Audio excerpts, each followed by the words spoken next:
What a sad day for everybody. It is a sad day. He contributed a great deal, not just to the country, but to the party, Jim. Yeah, he's going to be very hard to replace, very hard.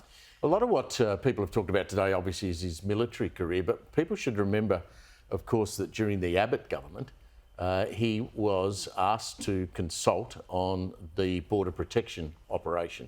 Well, he pretty much designed Sovereign Borders. Correct. And Sovereign Borders was so successful. Yeah. I mean, yes, there's been a lot of arguments from Labor and the left about what we should or shouldn't have been doing with refugees, but that was organised crime and it was stopped. Yeah, it's remarkable, and they shouldn't vary from that ever what Jim created. A magnificent achievement for him and for the party. He's a great man. And look, Daisy, one of the questions that I've raised today, and I think it's an important one to raise, we ought to be campaigning to have a state funeral for Jim Molan, shouldn't we?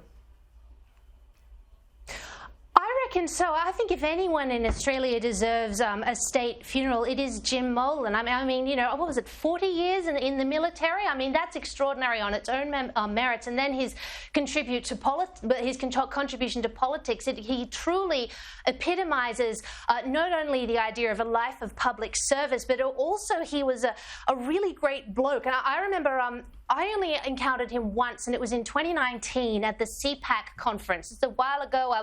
I wasn't very established back then, and I saw him, and of course I was a fan, so I thought, I'll introduce himself. He probably doesn't know me from a bar of soap, but I think he's cool.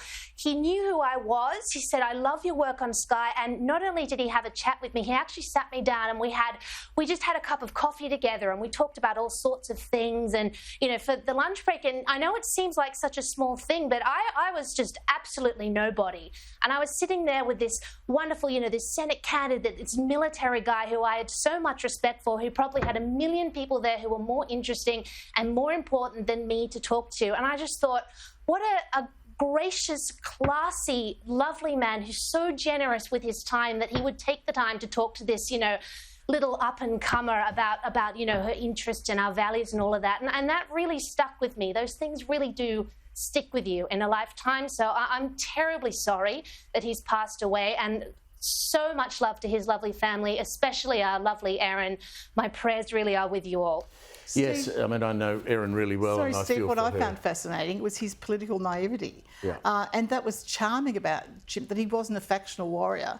I always was endlessly amazed by that. And he used to say that the political and factional battles were sometimes harder than what he did in Iraq. So I found that intriguing about Jim. What's the protocols of having a state funeral? I mean, I've been through this in Victoria recently, where Daniel Andrews has made it very clear that he won't offer a state funeral to George Pell. That won't happen. Well, Dominic Perrottet has made the same call. Well, remarkable, given that Pell was the most senior Catholic this country's ever produced. But there was a state funeral for an Indigenous leader, Uncle Jack, in Victoria, who went to jail 20 times. I just don't get that. There's also been state funerals for footballers. Yes. All they did was kick a ball around so... So do you believe that Dominic Perrottet should offer a state funeral? I think he'll probably consider it, Steve. Yeah. Well, I hope he does.